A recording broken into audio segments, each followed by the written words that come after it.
अस्सलामुअलैकुम, बिस्मिल्लाहिर्रहमानिर्रहीम। दोस्तों, आप देख रहे हैं हमारा यूट्यूब चैनल और आज हम अपनी इस वीडियो में आप लोगों को मोटरसाइकिल की टाइमिंग चेन को तब्दील करने का तरीका भी बताएंगे और टाइमिंग चेन के जो नकाइस होते हैं वो भी बताएंगे।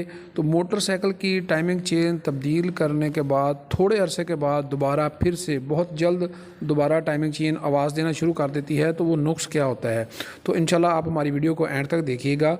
हम आपको बताएंगे कि टाइमिंग चेन को तब्दील करना ज़रूरी होता है, लेकिन उसके साथ साथ इसके कुछ और भी पार्ट पुर्जे होते हैं जिनको चेक करना या तब्दील करना ज़रूरी होता है। यानी कुछ और भी पार्ट्स होते हैं जो ख़राब हो जाते हैं, जिसकी वजह से टाइमिंग चेन बहुत जल्द आवाज़ देना शुरू कर देती है। थोड़े अरसे के बाद ही उसमें से शोर आना शुरू हो जाता है। तो लिहाजा आप हमारी वीडियो को देखें और हम आपको दिखाते हैं कि ये किस तरह से कौन से पार्ट्स दोबारा सही काम नहीं करते, जिसकी वजह से टाइमिंग चेन जो है वो आवाज़ जल्द देना शुरू कर देती है।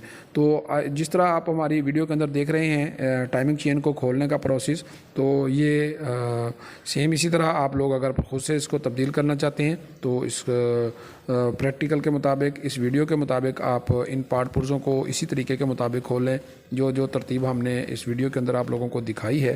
तो ये सारे पार्ट्स को आप खोल लें, खोल कर टाइमिंग चेन को बाहर निकाल लें। तो हम फिर आपको बताएंगे कि टाइमिंग चेन जब आप तब्दील करेंगे तो टाइमिंग चेन तब्दील करने के बाद टाइमिंग चेन तब्दील करने के साथ साथ आपको इसके साथ टाइमिंग चेन के और एक पार्ट लगा होता है, वो उसको भी आपने चेक करना है। अगर वो ख़राब हो चुका है तो उसको भी आपने तब्दील करना है। तो उसको तब्दील करने की वजह से टाइमिंग चेन जल्द आवाज़ नहीं करेगी, बल्कि उसकी लाइफ बढ़ जाएगी और अरसा दराज तक चलेगी। तो आप हमारी वीडियो में देखें हम क्या कौन कौन से पुर्जे खोल रहे हैं और आपको इस वीडियो के अंदर बता रहे हैं कि आपने इन पार्ट्स को कैसे चेक करना है। तो ये अब आपके सामने ये टाइमिंग चेन हमने निकाल ली है। ये टाइमिंग चेन हमारे इस मोटरसाइकिल की बाहर आ चुकी है। टाइमिंग चेन को अलहदा करने के बाद हम इसके टेंशनर का नट खोलकर टेंशनर स्प्रिंग है ये इसका बाहर निकालेंगे। उसके बाद ये टाइमिंग चेन टेंशनर निकालेंगे, जिसको टेंशनर पंप भी शायद कहते हैं, सही नाम इसका टाइमिंग चेन टेंशनर होता है। तो इस टाइमिंग चेन टेंशनर के अंदर भी एक फ़ाल्ट आ जाता है, ये भी ख़राब हो जाता है। तो हम आपको इसको चेक करने का तरीका बताएंगे। आप इसको इस तरीके से, जिस तरह आप वीडियो के अंदर देख रहे हैं, कपड़े की मदद से, टाँकी की मदद से साफ़ कर लें। अच्छे तरीके से साफ़ करने के बाद आप इसके अंदर पेट्रोल डालें इस तरह से। जिस साइड पे इसकी बॉल है, ये देखिए पेट्रोल हमने डाला है, लेकिन नीचे हाथ के ऊपर अगर आप देखेंगे तो इसके ऊपर डाला जाने वाला पेट्रोल नीचे बह कर हाथ के ऊपर गिर रहा है। इसका मतलब ये है कि इसके अंदर जो वॉल का काम हो रहा होता है, यानी ये वन वे वॉल का काम कर रहा होता है, तो ये काम सही नहीं कर रहा। दूसरा तरीका इसका ये होता है कि अगर आप इसको मुंह के ज़रिए फूंक लगाएं, फूंक लगा कर अगर आप देखें तो अगर आपके मुंह से हवा का जो प्रेशर है आगे क्रॉस हो रहा है इसमें से, तो इसका मतलब है ये टेंशनर पंप ख़राब है। तो इसके टेंशनर पंप को हमने चेक कर लिया है। आपने देखा है कि दोनों तरीक़ों से ही हमें पता चल गया है कि ये टाइमिंग चेन टेंशनर ख़राब है, क्योंकि इसके ऊपर पेट्रोल डाला है वो भी बह कर नीचे जा चुका है। अगर हमने मुंह से फूंक लगाई है तो वो फूंक भी आगे जा रही है। तो अब हमने नया टाइमिंग चेन टेंशनर लिया है और साथ में हमारे पास पुराने वाला टाइमिंग चेन टेंशनर भी है। तो हम आपको इन दोनों में फ़र्क बताएंगे कि नए टाइमिंग चेन टेंशनर में और पुराने टाइमिंग चेन टेंशनर में क्या फ़र्क है। ये देखें कि जो ये वाला टेंशनर है, ये देखें इसके अंदर पेट्रोल हमने डाला, ये वहीं का वहीं पेट्रोल खड़ा है, लेकिन इसके अंदर यहाँ से पेट्रोल हमने डाला था, लेकिन वो पेट्रोल बह कर नीचे जा चुका है, यानी पेट्रोल नीचे लीक हो गया है। तो ये जो पुराने वाला टाइमिंग चेन टेंशनर है जिसमें से पेट्रोल लीक होकर नीचे चला गया है, तो ये ख़राब है। अगर इसके अंदर पेट्रोल का ठहराव बनता है, पेट्रोल रुका रहता है, नीचे बह कर नहीं जाता, तो ये टेंशनर पंप ठीक है। तो अब हम लोग ये जो ठीक वाला नया टाइमिंग चेन टेंशनर है, ये हम लोग आएंगे, इसको लगाकर इस तरह से इसके अंदर स्प्रिंग लगाएंगे। तो स्प्रिंग लगाते हुए आपने ख़ास एहतियात रखना है कि इसके अंदर हार्ड स्प्रिंग कभी भी नहीं डालना, नरम स्प्रिंग डालें।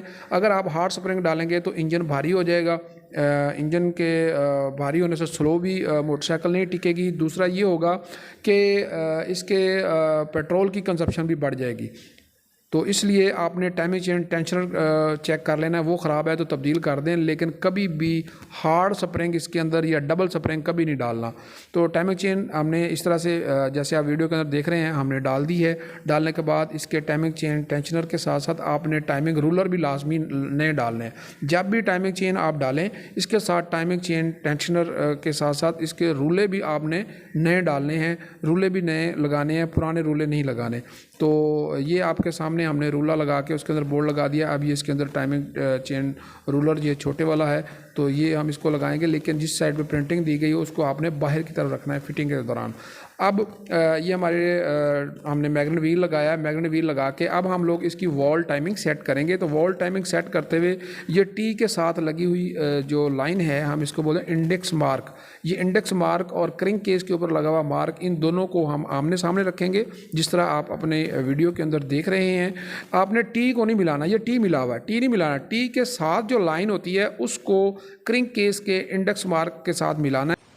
ये टाइमिंग चेन स्प्रॉकेट है, इसके ऊपर भी इंडेक्स मार्क होता है, इससे केम शाफ्ट की टाइमिंग सेट की जाती है।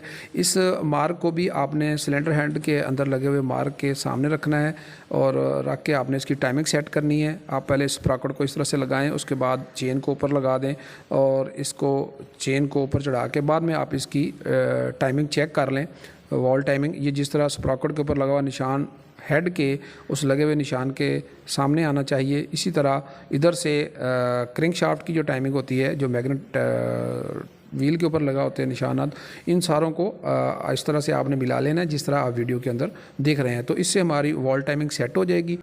उसके बाद टाइमिंग स्प्रॉकेट के बोल्ट लगा के इस तरह से आप उसको टाइट कर दें। टाइट करने के बाद ये टाइमिंग प्लेट है, टाइमिंग प्लेट को लगाते हुए स्पिन का खास ख्याल रखना है। हेड के बने हुए उस उभार के सामने आपने स्पिन को इस तरह से रखना है जिस तरह वीडियो के अंदर आप लोग देख रहे हैं। इसको लगाने के बाद फिर आप इसका बोल्ट ये वाला बड़े वाला टाइट करेंगे इस तरह से। उसके बाद मैग्नेट व्हील को आप उतार लें। मैग्नेट व्हील को उतारने के बाद टेंशनर पंप के अंदर ऑयल लाजमी डालें। यहाँ पे अगर आपने टेंशनर पंप नया लगाया है या पुराने वाला खोल के दोबारा फिट किया है उसको लाजमी ऑयल डालें इस तरह से। उसके बाद इसकी ये मैग्नेट सील लाजमी चेक करें, इस तरह से उंगली डालने, डालकर अंगूठे की तरफ इसको दबाएंगे। अगर ये आपको हार्ड या सख्त महसूस होती है और आपकी उंगली के साथ चिपकती है तो ये सील ख़राब है, आप नई सील लगाएं। ये आप देखें नई सील है। अगर आप इसको इस तरह से चेक करेंगे ये बिल्कुल नरम भी महसूस होगी और आपकी उंगली के साथ नहीं चिपकेगी। तो आप इस सील को इस तरह से लगाएंगे। ये नंबरिंग वाली साइड आपने नीचे रखनी है और स्प्रिंग वाली साइड आप इसकी ऊपर रख के इस तरह से आप हाथों की मदद से ही आप इसको प्रेस कर दें, थोड़ी का या हैमर का इस्तेमाल ना करें। आप पेचकस या स्क्रू ड्राइवर के दस्ते से इस तरह आप इसकी चोड़ लगा दें। चोड़ लगाने के बाद ये अब सील फिट हो चुकी है। अब हम इस सर्किट प्लेट को इस इंजन के साथ इस तरह से अटैच कर देंगे, जोड़ देंगे और फिट कर देंगे और इसके बोल्ट लगा के इसको टाइट कर देंगे।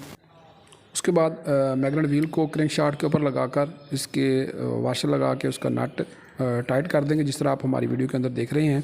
तो दोस्तों हमने आपको इस टाइमिंग चेन इस वीडियो के अंदर पूरी टाइमिंग चेन को तब्दील करने का तरीका बताया। तो आपने इस बात का ख़ास ख्याल रखना है कि जब भी आप टाइमिंग चेन तब्दील करें, एक तो आपने इसके साथ टाइमिंग रूले नए डालने हैं, साथ में इसका टाइमिंग चेन टेंशनर वो आपने लाजमी इस तरह से चेक करना है जैसे हमने आप लोगों को वीडियो में दिखाया है। तो अगर टेंशनर पंप तब्दील करने की ज़रूरत है तो आप उसको तब्दील कर दें और साथ में इसकी ऑयल सील लाजमी चेक करें। तो ये तीन बातों का आप ख़ास ख्याल रखें। इंशाल्लाह अब अगर आप टाइमिंग चेन को चलाएंगे तो ये इसकी लाइफ ज़्यादा होगी, ये अरसा दराज तक चलेगी। और ये बोल्ट जब फिट करें इस बात का भी ख्याल रखें कि छोटे वाला बोल्ट हमेशा निचली साइड पे लगना है, यहाँ पे जहाँ पे मैं बोल्ट को टाइट कर रहा हूँ। तो बाकी दो बोल्ट बड़े होते हैं, बाज़ औक़ात ये बड़ा बोल्ट उधर लगा दें तो अंदर से क्रिंक केस क्रैक हो जाता है, वहाँ से ऑयल की लीकेज शुरू हो जाती है। तो छोटा बोल्ट हमेशा निचली सतह पे आप लोग लगाएंगे, गियर लीवर की बैक साइड वाला जो है। तो उसके बाद गियर लीवर लगा देंगे। तो ये अब हमारे टाइमिंग चेन को तब्दील करने का प्रोसेस मुकम्मल हो चुका है। हमारी वीडियो को देखने का बहुत शुक्रिया और आप हमारी इस तरह की इन्फॉर्मेटिव वीडियो देखने के लिए हमारे चैनल को लाइक भी करें, सब्सक्राइब भी करें। तो इंशाल्लाह हम आपको मज़ीद मोटरसाइकिल के मुतल्लिक बताते रहेंगे। तो इस वीडियो के मतलब अगर कोई मज़ीद आप बात पूछना चाह रहे हैं, कोई सवाल करना चाह रहे हैं तो आप कमेंट बॉक्स में कर सकते हैं। इंशाल्लाह हम आपको उसका रिप्लाई करेंगे। तो दोस्तों टाइमिंग चेन फिट करने के बाद आपने इस बात का ख्याल रखना है कि जब भी आप मोटरसाइकिल को स्टार्ट करें तो स्टार्ट करने के बाद आपने इसको ज़्यादा एक्सेलेरेट नहीं करना, यानी रेस नहीं देनी, बहुत ज़्यादा रेस नहीं देनी। हल्की सी रेस के साथ आप इसको स्टार्ट करें। कुछ देर स्टार्ट रहने के बाद फिर आप इसको एक्सेलेरेट कर सकते हैं, रेस बढ़ा सकते हैं, लेकिन शुरू में आप इसकी रेस ना बढ़ाएं। तो हमारी इस वीडियो को देखने का बहुत शुक्रिया। हमारे इस चैनल को आप लाइक भी करें, शेयर भी करें। अगर कोई बात पूछनी है तो कमेंट भी करें। अपना ख्याल रखिएगा और हमारे इस चैनल का ओके। अल्लाह हाफिज़।